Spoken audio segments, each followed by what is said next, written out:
é um ótimo jogador, seria muito bom aqui no Brasil, mas não é para o bico do Corinthians atual. Simples assim. Mas é muito fácil você chegar a aproveitar um jogador que está sendo oferecido, demonstrar interesse, isso vira assunto, porque a gente adora discutir na imprensa esportiva assuntos irrelevantes, né? A gente não tem filtro, então eu ponho aqui o meu filtro. Isso é assunto sério, não. Isso é uma piada, negócio de Depay ou pilhado, não tem nada a ver. Mas se o Vitória da Bahia fizesse as mesmas loucuras do Corinthians, talvez o Memphis Depay jogasse em Salvador. Fala, meu povo, tudo bem com vocês? E a gente sabe que depois da vitória do Corinthians contra o Cruzeiro, começa a vir um monte de antes aí dos comentaristas, da crônica esportiva, principalmente aqui de São Paulo, falando as suas asneiras, falando besteira. Agora vamos ficar de olho, colocar o vídeo do Mauro César aqui, glorioso Maurinho, falando sobre Coringão, entre outros. Fica aqui, fica no Corintiano em Forma.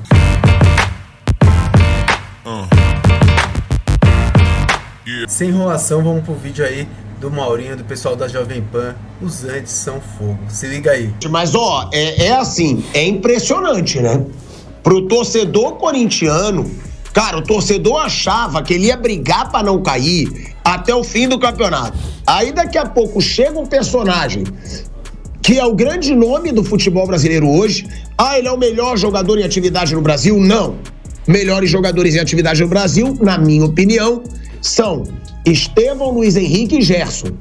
Para mim são os 3 melhores jogadores aí em atividade do Brasil. Mas o Depay é o maior nome do futebol brasileiro hoje. É um cara que é titular da seleção holandesa, é um cara que jogou no Barcelona, é um cara que jogou no Manchester United, é um cara que deu um peso e até internacionalização para a marca Corinthians. Tem jogo do Corinthians passando na Holanda, gente. A TV da Holanda tá passando o jogo do Corinthians. O Depay, claro, ele é notícia em outros países. E esse cara, é aí que eu quero entrar, ele não veio pro Brasil para tirar férias. Isso eu já respeito. Eu respeito muito o Depay, porque ele veio pro Brasil com 31 anos. Ele vem tendo essa imagem de um cara, né, meio fanfarrão, cantor de rap, estilosão, mas ele não veio para tirar férias. É impressionante o quanto o Depay entrou em forma em pouco tempo. Mas ele cansou hoje. Cansou. É claro, ele não vai estar na sua pura forma ainda nesse ano. Mas como ele faz a diferença. Eu vou até pedir pro PH as participações dele em gols no Corinthians desde que ele chegou. O Depay tem muita participação em gol, contando assistências e gols desde que ele chegou. E sim, ele muda o Corinthians, ele dá qualidade pro Corinthians, ele torna o Corinthians mais competitivo. Tá aberto para isso sim, porque quando ele só tem esse torneio para disputar, trouxe o Depay, que foi uma sacada muito boa, embora dentro da lógica não pudesse, né, porque poder pode, mas não deveria. Porque o Corinthians deve para todo mundo e traz o jogador mais caro do Brasil. Mas isso é um outro assunto, um outro tema. A verdade é que a contratação deu muito certo. A chegada do Depay deu moral para todo o elenco, mesmo quando ele não estava jogando. Foi uma coisa grandiosa dentro de uma sequência de mediocridade de notícias ruins que o Corinthians vem recebendo. Então, quando chega o Depay, muda totalmente o ambiente, muda tudo, muda até o astral do Corinthians, do torcedor, porque traz um astro internacional, cara reconhecido no mundo inteiro. E quando ele entra em campo, também ele entrega. Não é o Depay, obviamente, da seleção da Holanda, mas ele faz bem a parte dele, sobra, né? Pelo que a gente joga aqui, ele sobra e faz a diferença. Então, sempre falei, tem 10 times com nível para rebaixamento. O Corinthians é um deles. Só que ele acabou com um jogador diferenciado, chegando, subindo. E se você não está rebaixado, nesse grupo de 10, até alguns do grupo de 10 podem entrar na Libertadores. Que é o caso do Corinthians. Você acaba tendo uma oportunidade de entrar, até porque todo mundo praticamente classifica para a Libertadores. O nível, a Sul-Americana, ela não preserva o nível do jogo, ela preserva o negócio. Então ela enche de times e aí sim, pode ter um lugar para o Corinthians sim. Tem muita gente do nível do Corinthians que deve se classificar e fora do Brasil, muita gente muito pior do que o Corinthians que também vai disputar a Libertadores no ano que vem. Mas um cara que é o mais caro do futebol brasileiro, se ele viesse aqui a passeio, seria o fim da picada, né, Thiago? Ele veio para cá para jogar bola, para ganhar muito dinheiro, né? E fazer isso aí que ele está fazendo. Acho que nunca houve dúvidas com relação ao que ele poderia apresentar, desde que em condições físicas, né? Havia muito receio com relação à parte física. Ele chegou um pouco acima do peso, e também as lesões da temporada passada. Aliás, hoje ele se machucou, a gente não sabe ainda qual a gravidade dessa lesão. Mas um jogador que, obviamente, iria se destacar. Eu acho que existe uma situação aí que assim, inverte um pouco a mão, que é o seguinte: o absurdo não é o Corinthians brigar com esse elenco caro que tem, com o jogador mais caro do futebol brasileiro, com um reserva que, segundo o próprio dirigente do clube disse algum tempo atrás, custa 2 milhões mensais, com atacantes como o Yuri Alberto, que no início do ano, quando você perguntava do interesse do Corinthians no Gabriel Barbosa, eu cheguei a dizer, bem, o Corinthians não tem dinheiro para contratar o Gabriel, mas se ele oferecer alguém para o Flamengo, o interessante seria trocar pelo Yuri Alberto, que é mais jovem, está em má fase, mas é bom jogador. Fui xingado até a 5ª geração. Quem hoje não concordaria com uma troca dessas, né? O Yuri Alberto sempre foi um bom atacante e estava mal, uma fase ruim dele, do time, e se recuperou naturalmente com o passar do tempo, com os reforços que colocaram ao seu redor jogadores melhores também. Foram quase 20 contratações. O absurdo era o Corinthians não estar nessa briga há mais tempo. E o Corinthians aproveitou muito bem o recorte da tabela, em que ele teve um grande desafio desses 5 jogos. O maior desafio, o Palmeiras, e ganhou do Palmeiras. E nos confrontos contra times da zona do rebaixamento, ele venceu também 2 fora, tá? Vitória e Cuiabá, e o Atlético em casa. Então, esse recorte com adversários diretos na luta contra o rebaixamento, que são times mais fracos do que os times do bloco de cima, obviamente, o Corinthians fez a sua missão, cumpriu bem o seu papel. Isso é um elogio, tá?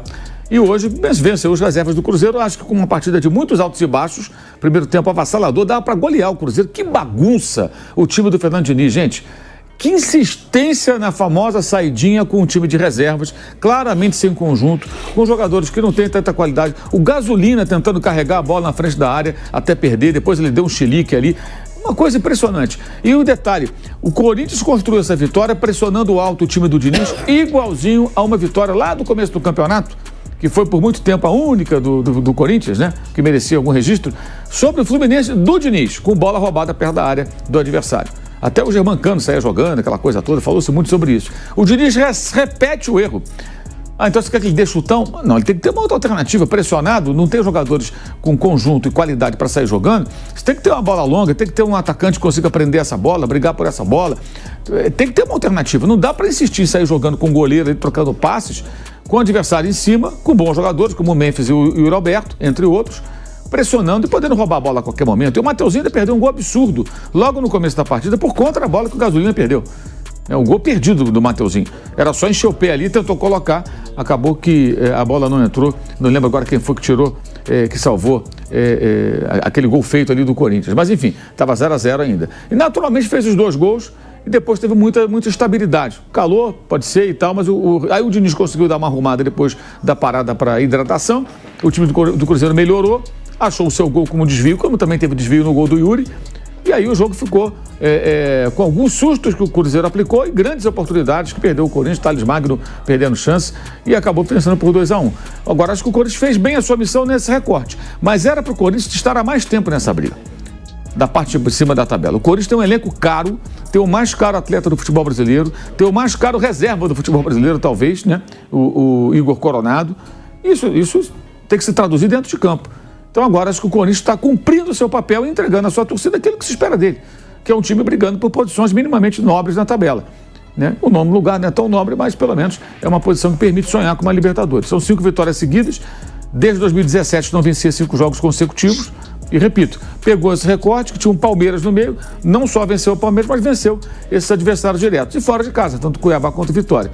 Então são triunfos importantes, um momento muito bom do Corinthians na temporada, o melhor na temporada, mas a gente não pode ignorar. O Corinthians tem dívida, não tem dinheiro, mas tem jogadores caros, jogadores bons.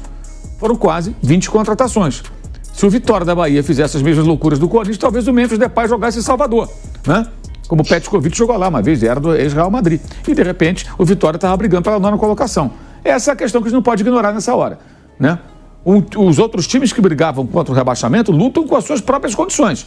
O Corinthians vai fazendo 1000 loucuras. E com esse time tem que fazer mais mesmo. É o que está fazendo agora. Mais do que obrigação. Inclusive do Depay. Porque eu não vejo motivo, discordo de você com relação a elogiar, porque o cara não veio aqui brincar. Era só que faltava ele vir aqui brincar. Custando 3 milhões de reais por mês. Ele tem que jogar. E está cumprindo seu papel. É isso que eu esperava dele e não poderia admitir uma outra coisa que não fosse dedicação.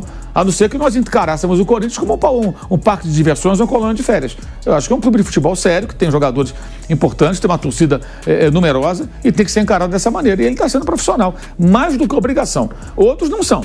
Tem outros que ficam arrumando problema e tal, em vários clubes por aí. Não tem sido o caso dele. Tem vestido a camisa, honrado, como tem que ser. Eu não esperava outra coisa do Memphis Depay. A grande questão dele é física. Vejamos agora essa contusão. Qual é? Mas ele está suspenso do próximo jogo, tomou um amarelinho, então ele não joga a próxima partida contra o Vasco da Gama. Pode ser que isso até dê a ele o tempo necessário para uma eventual recuperação dessa contusão de hoje e possa reaparecer nos últimos jogos, quando o Corinthians vai buscar uma vaga na Copa Libertadores, que pode ser uma salvação para um ano terrível em que o rebaixamento realmente ameaçou. E todas aquelas críticas que foram feitas, a gente não tem que ficar aqui voltando, a gente criticou, claro que tem que criticar o time como esse, do Corinthians. Cara, na zona do rebaixamento ia falar o quê? Ia falar que legal, que bacana, lutando contra o rebaixamento. Foi eliminado dos 2 mata-mata que disputavam e brigava para não cair. Agora merece ser elogiado, mas eu não vejo mais do que a obrigação do Ramon Dias, o filho Emiliano e esses jogadores. É isso que eles têm que tragar para o Corinthians. Menos do que isso seria um absurdo. Era um absurdo. Agora está mais compatível com o investimento feito mesmo, sem o Corinthians ter condições financeiras estáveis que fossem compatíveis com essas contratações. Então é isso, né, pessoal? Vocês viram aí o Mauro César aí, Flávio Prado, como sempre, anti pra caramba, falando suas coisas aí sobre o Coringão, mas sempre com uma vontade, assim, de criticar, sabe? E o Maurinho, a gente tá acostumado, né? Mauro César, a gente tá acostumado que é anti-raiz, tá ligado? Ele sempre vai falar mal do Corinthians ganhando ou perdendo. E pra visão dele, sempre quer que o Corinthians perca, né? Mas o Corinthians tá ganhando, então ele tem que refazer os seus comentários. E ainda ficar bravo com os outros que fazem um comentário diferente, igual o Pilhado. Então, assim, a gente vê que na questão dos comentaristas aí, o que mais tem é anticorintianos, e a gente nem pede para ter corintianos, na verdade a gente pede para as pessoas, para quem tá no cargo de comentaristas, ser informal, né? As pessoas não terem um clube, né? Mas os caras são rasgados, né? Um é São Paulino, o outro é flamenguista, e aí os caras não conseguem fazer um simples elogio. Você vê do Memphis, ele meteu o pau no começo, agora tá falando que não faz mais que obrigação, né? Ganha 3 milhões, não faz mais que obrigação. E o Gabigol e os caras estavam no Flamengo. Quantos jogadores contrataram que não fez mais que obrigação? Então, assim, você vê 2 pesos, 2 medidas aí. Quando é o Corinthians, quando é o time dele, que é o Flamengo.